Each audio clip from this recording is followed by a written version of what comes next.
അദ്ദേഹം ഒരു ചിത്രകാരൻ മാത്രമായിരുന്നില്ല, അദ്ദേഹം ഒരു സംഗീതം അറിയായിരുന്നു. നൃത്തവും സംഗീതത്തിലും അല്ലെങ്കിൽ സാഹിത്യത്തിലും ഒക്കെ അഗാധ പാണ്ഡിത്യമുള്ള വ്യക്തിയായിരുന്നു. ഒരു കവിയായിരുന്നു. ഈ അദ്ദേഹം സഞ്ചരിക്കുന്ന വഴികളിലൊക്കെ ഉള്ള കവിത അദ്ദേഹം കവിതാ രൂപത്തിൽ അത് എഴുതി വയ്ക്കുമായിരുന്നു. സംസ്കൃതത്തിലും മണിപ്രവാളത്തിലും മലയാളത്തിലും ഒക്കെ. ഇപ്പോൾ കാശിയിൽ പോയി അല്ലെങ്കിൽ ഹിമാലയത്തിൽ പോയി അല്ലെങ്കിൽ നോർത്ത് ഇന്ത്യയിലെ സ്ഥലത്ത് പോയി സ്ഥലം കണ്ടാൽ അദ്ദേഹം എന്തെങ്കിലുമൊക്കെ എഴുതി വയ്ക്കും. പക്ഷേ നമുക്ക് ഒരുപാട് നഷ്ടപ്പെട്ടു പോയി. 100-ന് മേലെ കവിതകൾ എഴുതിയെന്നാണ് പറയുന്നത് കേട്ടിട്ടുള്ളത്. പക്ഷേ ഇപ്പം നമുക്കൊരു 3 കവിതകളെ കിട്ടിയിട്ടുള്ളൂ. അത് വലിയ നഷ്ടമാണ്. പക്ഷെ മലയാളവും സംസ്കൃതവും ഒക്കെ കലർന്ന് മണിപ്രവാളവും ഒക്കെ ചേർന്നിട്ടുള്ള അതിലൊരു കവിത, ഈ വേട്ടയങ്കരൻ കാവ് എന്ന് പറഞ്ഞാൽ ഞങ്ങൾക്ക് ഇവിടെ 2 മനോഹരമായ കാവുകളുണ്ട്.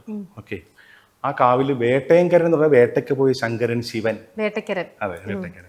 അപ്പൊ ശിവനും പാർവതി കിരാതമൂർത്തിയാണ്. അപ്പൊ ആ വേടനും വേടത്തിയുമായിട്ടുള്ള ആ ചിത്രം വരച്ചപ്പോൾ ആ ചിത്രത്തിനോട് രവിവർമ്മ തന്നെ ചോദിക്കുന്ന രീതിയിൽ എഴുതിയിരിക്കുകയാണ്. ഞാൻ ഉടുപ്പിച്ച വേഷമൊക്കെ ശരിയാണോ എന്ന് വെച്ചാൽ ദേവീദേവന്മാർക്കെല്ലാം വളരെ ഗംഭീരമായ വേഷങ്ങളാണല്ലോ. അപ്പൊ കാട്ടാളനും കാട്ടാളത്തിയാകുമ്പോൾ അങ്ങനെ പറ്റില്ല. അപ്പം രവിവർമ്മ തന്നെ ചോദിക്കും, ഞാൻ ഇട്ടത് അല്ലെങ്കിൽ വരച്ചത് ശരിയാണോ, ഈ ആഭരണങ്ങളും കോസ്റ്റ്യൂംസും ഒക്കെ എന്ന് ചോദിക്കുന്നൊരു കവിത.